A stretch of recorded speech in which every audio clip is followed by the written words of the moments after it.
A year ago, Intel looked like it might be broken up for parts. Today, it posted a record quarter and an $11 billion loss on the same day. Both are true and connected. Here is the crater, the rescue, the rally, and the catch inside today's numbers. First, the crater. How bad did it get before this began? December 2024, Intel's board lost confidence in CEO Pat Gelsinger's turnaround plan. He was given a choice: resign or be removed. He resigned.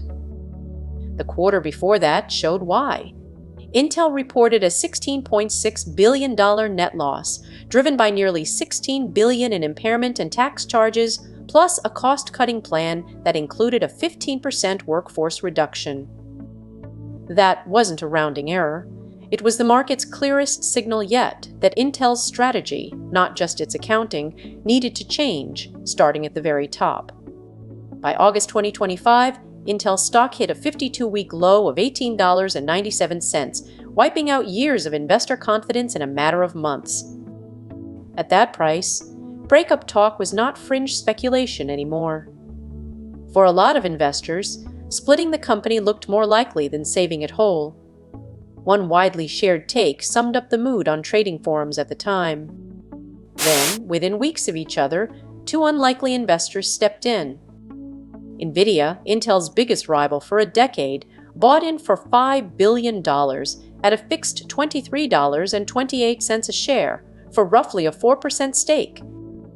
Around the same time, the U.S. government invested $8.9 billion in Intel stock for a 9.9% stake, $5.7 billion from unpaid CHIPS Act grants, and $3.2 billion from a separate secure chips program. Line the two deals up side by side, and the contrast is striking: a rival buying in at a fixed price, and a government converting owed subsidies into ownership. A direct competitor and the federal government becoming anchor shareholders in the same company, in the same season, is not a normal rescue. It only happens when the alternative looks worse for everyone involved. Next, the proof.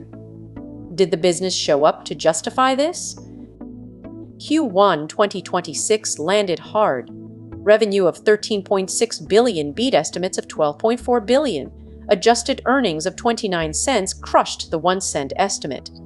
Data center revenue grew 22%. Alongside those Q1 results, management guided the following quarter to $14.3 billion in revenue, well above the street's $13.1 billion estimate, a second straight quarter of raising the bar. The stock responded in a big way. Intel gained 278% in the first half of 2026 alone, one of the sharpest reversals of the year. By June 30th, Intel hit an all-time high of $142.35, up roughly 650% from that August low. An all-time high does not prove the spending was worth it. It only proves the market decided, for now, to believe the turnaround story rather than doubt it. That distinction matters for what comes next. Finally, the catch. This is where today's numbers come back into the story.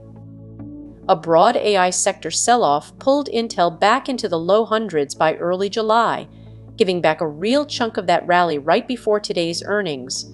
Proof that even a real turnaround story can still give up ground when sentiment across the sector turns. That pullback was a signal on its own. The market still isn't fully sold on the AI capex story, for Intel or for anyone else spending this heavily on the same bet. Then today, revenue hit $16.1 billion, up 25%, Intel's fastest growth in more than 15 years. Adjusted earnings of 42 cents nearly doubled the 21 cent estimate. The second time in 3 quarters, Intel has beaten estimates by a wide margin, not a one-off. This is the pattern investors have been pricing in all year. Data center and AI revenue jumped 59%. Foundry revenue grew 31%, both segments accelerating at the same time, not just one masking weakness in the other. And yet, Intel posted an $11 billion GAAP net loss. Why?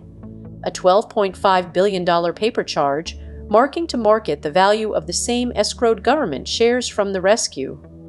Nothing about the operating business lost that money. An accounting rule for a stock price swing did. The full circle, the shares that rescued Intel a year ago, are the exact mechanism producing today's headline loss. The rescue and the red ink share one root cause, even though they read like opposite headlines. The stock jumped anyway, because investors read past the accounting noise to the operating trend underneath. That trend, not the headline profit or loss, is the real thing to keep watching next quarter.